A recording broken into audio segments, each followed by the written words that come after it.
রাধে রাধে বন্ধুরা, আজকে একাদশীর দিনে এই সবজিগুলো ফুলগুলো দিয়ে রান্না করেছি।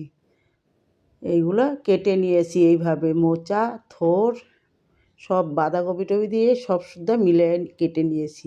আমি এখন শুকনো লঙ্কা, কাঁচা পাঁচফোড়ন দিয়ে তেজপাতা দিয়ে সম্বাদ দিয়েছি, নুন একটু দিয়ে দিলাম।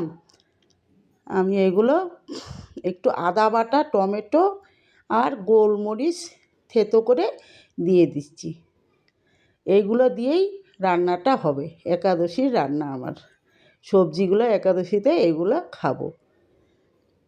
আজকে একাদশী তো, তাই আপনাদের কাছে সবজিটা রান্না করছি, শেয়ার করলাম।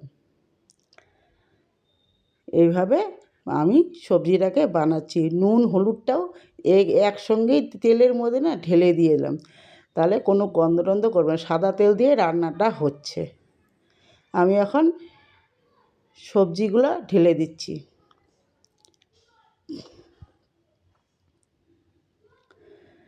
মোচা, থোড়, বাঁধাকপি, মূলো, গাজর, এইগুলোই সবজি নিয়েছি। এখানে তো অনেক কিছু সবজি খাওয়া যায় না, আমার এক কড়া সবজি হয়েছে।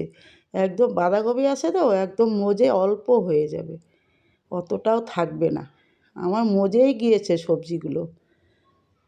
আমার মোটামুটি রান্নাটা হয়েই এসেইছে। আর অল্প নাড়াচাড়া নিয়ে ধনিয়া পাতা দিয়ে নামাই নেব। আমি কয়েকটা কুমড়োর ফুল ছিল, কুমড়োর ফুলগুলোও লাস্টে হয়েই আসছে, এখন ঢেলে দিচ্ছি। আর একটু চিনি দিচ্ছি, মিশালি সবজি তো একটুখানি চিনি না দিলে ভালো লাগে না। এতে ঘি দিব, এখন হয়ে আসছে। আমি এখন ঘি দিব, ধনিয়া পাতা দিব, দিয়ে নামাই দিব সবজিগুলো। ঘি দিচ্ছি, আমি এখন একটু ধনিয়া পাতা ছড়াই দেবো। শীতের ধনিয়া খেতে তো খুব ভালো লাগে। ভালো লাগলে রান্নাটা লাইক করে দিবেন, একটু ছাড় করে দিন। একাদশীর বন্ধুরা, নিরামিষ দিনে একাদশী, এটাই আমরা